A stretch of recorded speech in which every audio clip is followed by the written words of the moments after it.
Let's talk about how to adapt to changes in e-commerce to supersize and grow your business. Sharon Horne-Ellstrom here. And I'm trying something new. I'm adding and going deeper into different businesses and different industries and putting a mix in to talk about how the different strategies can be applied to a specific industry. But keep in mind that these same strategies can be used whatever industry you're in. I happen to work with a lot of online digital marketers, digital business owners, digital agency owners, digital everything owners, online courses, coaches, etc. And that means many of them have e-commerce products as an extension of their business, or they're using an e-commerce strategy to share products and services to enhance, add multiple streams of income to their business, etc. And some of the things that I've noticed and that continue to pop up are the frustration with things that change. Now, I am no different, human like everybody else. I get really frustrated with change, especially changes that are outside of my control. And it is a lifelong, continually improving, not battle, but challenge to deal with change in a positive way so that more of my faces with respect to what goes on in my business are smiling than not. I need my notes. Sorry. Having one of those days, and challenges always. Again, each and every one of us have different challenges every day that we need to deal with. Resilience. We talk about resilience a lot and the importance of figuring it out. No matter what it is, you figure it out. So let's talk about a couple of key concepts and strategies when it comes to not only e-commerce, but your industry as well.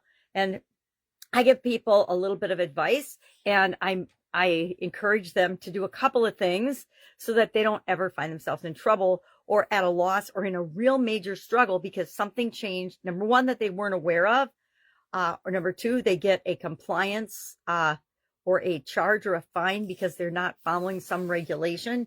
You know, think of all the changes that a lot of our businesses, our online businesses, made when the EU came out with the GDPR. A lot of them. And mostly it was just you had to write up a document and make sure that your data privacy was compliant. Well, we should be doing that anyway, right? Because it's good for our business and it's good for our customers. So a lot of changes that come down the pipe, we could avoid being frustrated or upset by or thrown off course by if we stay informed. So my number one strategy is stay informed. My second strategy is do what's right and do what's right for the long term. A lot of times in business, we're solving the immediate problem right in front of our face, and we're forgetting to take into consideration the long-term consequences of the different choices that we make. I think if we're going to make a short-term fix, we need to acknowledge that it's a short-term fix and then structure and set up the date of when we're going to revisit that to make it a more permanent solution to actually fix the root cause of the problem, not just put a Band-Aid on it. There are entire industries that are running only on Band-Aids or short-term wins and just going from one to the next to the next to the next, hoping that that is a long-term strategy for success. And I would say if you're just doing a bunch of little things and you don't have an overarching strategy and plan for your business in your mind and a vision, you're going to be struggling because you'll go to every shiny object that comes down the pipe that will give you a little immediate hit and fix in terms of strategies for your business, and you won't really have, and we want to do that, right? We want little influxes of income, but we also want a big overarching strategy that has us growing and creating the actual business that we want.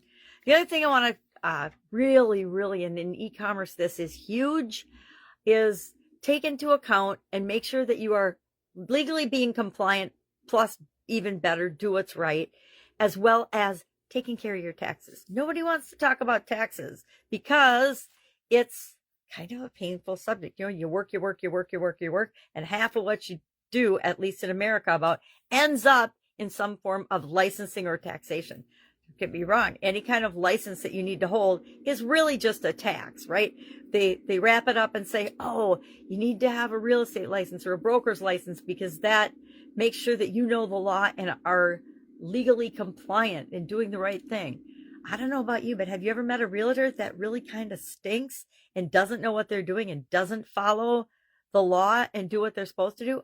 I've run into several of them throughout my lifetime. So just because somebody's licensed or compliant or up to date in their training, this applies to every field, right? Teachers. Some teachers are just incredibly awesome and do what they're supposed to do. Some insurance agents, some brokers, any field that requires some kind of certification or licensing. People can cheat and fake that, and they do. I know some really successful business owners who actually got certified in something that is required for their industry, yet their significant others or spouses actually do the online updated testing for them. I don't know. I think that as we do more digital things, more security will come down the pipe in terms of not cheating that way. But everybody in the world, I like to think everybody is good and honest, but something will happen to to burst my bubble every once in a while. So love to know what you're doing with respect to making sure you're keeping up to date in things that are important or could impact your business. And it doesn't have to be you doing it, right? You just need a forum or a platform or a way in your organization to do that. I get Google alerts all the time for different topics and things that I want to stay up to date on. Why? Because it's a quick and easy way to know what's coming down the pipe and take a peek at it and then say, okay, legal, I need you to check into this. Or accountant friend, I need you to do this or check into this for me because I'm not going to do it. And I will say one area that's getting huge attention right now from a regulatory standpoint is taxes, and they affect all of us. It's not like different in at least I can only speak for about in the United States, but we have regulations and guidelines and rules for different industries. Think OSHA, EPA, the CDC. There's all kinds of organizations, usually with acronyms or letters that impact us. USDA for organic now, things like that we need to be aware of. And we don't personally have to be aware of it, but we need someone in our organization that is staying up to date and abreast of things so that we can make choices and decisions that are a step ahead of that. So we're never worried about what's going to happen to our organization from a legal, tax, or I guess legal and tax compliance type standpoint, regulatory system standpoint. I do have horror stories, as you can imagine, not from my own businesses, but from other people's businesses where they didn't do some of the things they needed to do and ended up not being in business anymore. So that is our topic for today. Do you have an e-commerce element to your business? Share in the comments below because I would love to know. And have an awesome day. I'll, of course, see you tomorrow with another interesting strategy that you can use right now to supersize and grow your business. Have a great day.